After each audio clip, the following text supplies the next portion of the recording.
Okay, now I have to figure out how to get over here without getting my shoes soaked. This is so... Oh, I don't know how I'm going to get over here. Actually, I do know how. That's a lie. There we go. Oh, there's a phone right there. Whoa. This is a little scary, actually. There we go. Where did I put my phone? This is so peaceful. Are you kidding me? I'm about to come down here every single day to read my book. I'm not kidding. Wow, and over here, I wish you guys could see the view over here. Hey everyone. Welcome back to another episode of Liv's Thoughts. Today, I wanted to talk about when we are self-aware, but we don't do anything with our self-awareness, and we just are self-aware for no reason, honestly. Because I think okay, I made TikTok about this too. And in my TikTok, maybe I'll put my TikTok in here. I'm going to put a little effort in. Being self-aware without any action or accountability is quite counterproductive, and in my opinion, a form of self-sabotage. If you know what you're doing wrong, but failing to fix the issue, at some point, you have to understand that this becomes weaponized incompetence. It becomes manipulation. It becomes gaslighting. The longer you get in the habit of recognizing your patterns but doing nothing to change them, you get comfortable with just recognizing the pattern. You don't become comfortable with accountability with the problem. This is not to say anyone's a bad person for recognizing your bad habits or bad things you do maybe to your friends or family, whatever it may be. But if you recognize yourself in the action of maybe saying something hurtful or not doing what you said you were going to do and, breaking that self-trust, and you continuously do this and you're very aware that you are doing it, I click in the dots. At some point you have to take accountability and you have to take self-responsibility to change that habit, to change that thought process, to not say the bad thing that you always end up saying. And that is the hardest part. The self-awareness, in my opinion, is tip of the iceberg. It is difficult to get to this self-awareness state, but the fixing the self-awareness and taking accountability for your actions, that is the actual meat of healing. And I think people fail to realize that. I think often it's pushed that being self-aware is healing, and that is quite the furthest from the truth when you really look at the situation at hand. So being self-aware is all awesome and important, and I think that if you become self-aware, you are ahead of a lot of people. But if you don't take accountability with your self-awareness, you're kind of just a worse person of the ignorant people, because you're purposely doing it at that point. That's just my opinion. This is not necessarily just for bad things too. Good things, you can be self-aware of good things as well. And put my TikTok right here. But basically, in my TikTok, I talk a lot about how when we self-actualize or self-realize or identify the issue, but choose to not do anything about it, it becomes problematic. Because it's almost this teetering the line, I would say, of weaponized incompetence. And weaponized incompetence, I think we only think of when we're talking about other people. But weaponized incompetence to yourself is just a form of self-sabotage. And when we know what's going on, but we refuse to fix it, we refuse to do anything about it, we are weaponizing our own incompetence to make life easier, quote unquote, for ourselves, and dwell in our sadness and dwell in the things that we can't change, whatever it may be. And that's the worst form, to be honest with you, because when you can't have proper relationships because you're just so self-aware and no one really understands you. I don't even know if you can see me right now. When no one understands you, no one gets you, whatever it may be, all the way to the point of your relationships are failing. You can't seem to, I don't want to say get a grip, but do things properly for yourself, work through things properly for yourself, because you have this one bad habit that you know you have, but you can't fix it. I just had this talk today, actually, about something in my own life that I'm struggling with, that I feel like I've known for years and don't know how to fix it. Like, I think that there's a point where you can do something and purposely not fix it for a really long time, and I think that becomes weaponized incompetence very quickly, especially when it's like easy things. Like when you hear upsetting news, you automatically turn to like getting mad at the people around you, and you're a 40-year-old still continuing to do this, and people just know that about you, that when you get mad or when you find upsetting news out, you're just going to get mad. So don't be around that person when they find upsetting news out. Like, you're a human. You can learn how to kind of properly work through those things, in my personal opinion. Like, I think that a lot of men have a lot of slack when it comes to dealing with their emotions because of toxic masculinity in this world. But anyways, when you just choose to dwell on the fact that you can't fix it, you can't do anything about it, how do you expect to level up in this world? How do you expect to become closer to yourself, be better for yourself, be better, again, for the people around you? I've always said this, you know me, if you've followed my channel for a while. When you're better to yourself, you're better to the people around you, and it's a chain reaction. Those people are better to the people around them, and it makes the world a better place. Because I truly think that, like, the way that we go about fixing a lot of issues in this world is simply just being nicer to each other. And like, I think too, I think this is a discussion for a whole other video some other time, but we've gotten really mean as a society, and like, especially with Gen Alpha too. But Gen Alpha is old enough to have the brain power to know when something is right and is wrong. And I think that line has been like blurred because of social media. And so we're becoming a lot meaner to each other.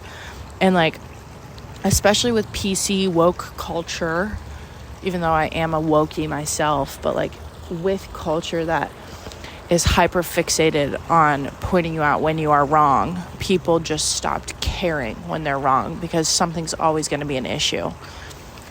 And so we just became really mean. Like, we really regressed in our social,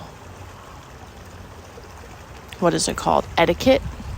And we've become kind of mean to our neighbors, and we're too scared to even go and ask someone for something, instead of, like, we'll just go and buy something new instead of just asking your neighbor if they have it. Like, the whole, like, ask your neighbor for sugar or whatever that quote thing is. Like, we're too scared to even ask our neighbors if they have an extra cup of sugar we can borrow. We'll just go to the store and spend $5 more on a whole new bag of sugar instead of just asking our neighbor. And we've lost like a lot of faith and trust, I believe, in each other. So it all really does come back to self. Like, if you can learn how to have a better relationship with yourself and focus on yourself, you will be better for the people around you. And things do get easier when we are all nicer to each other and better sports with each other, and can make this world less difficult, because we're living in a very difficult time right now, no matter where you're at in the world. Like, I think everyone that is not a millionaire is struggling in this world right now.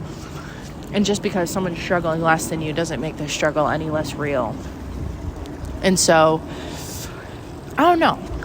I just think that social etiquette has been very much lost in our culture and society. So it has made us more bitter towards each other, because we feel like we can't rely on each other, which has made us ultimately more bitter on ourselves, because we put so much pressure on ourselves. We put so much emphasis on changing ourselves to fit other people's expectations of ourselves, even though that's not what we really want and who we want to be. There's a fish down here too. I'm going to spend so much time right here in the summertime. Holy crap, this is the best thing I've ever found in my entire life.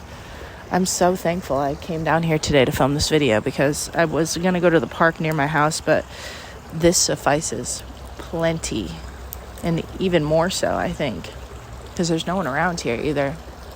But yeah, self-actualizing without change is just weaponized incompetence.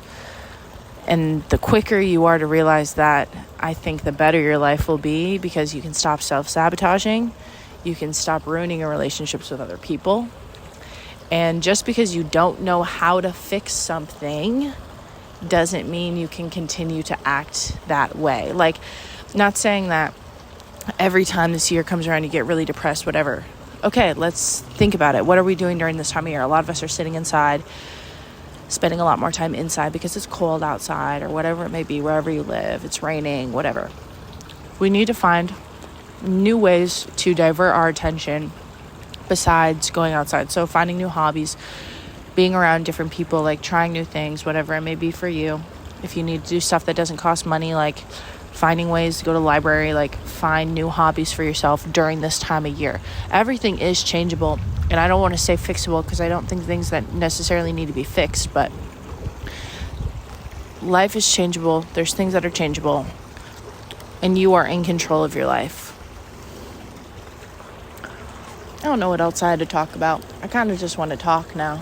Maybe I'll turn Liv's thoughts into more of a podcasty episode. Come down here and just talk about things in this world. I applied for summer camps also. I'm so excited. Summer camp is one of my favorite times of the year. I love summer camp so much. And I know it's like, what? You applied for summer camp? Yeah, I applied to be a counselor at a summer camp. I should say that. I worked at a summer camp last summer. Some of you guys might know that, actually, if you've been following this channel for a while. And it was the most fun time I've ever had, ever, at work before in my entire life. Like, I love summer camp so fucking much.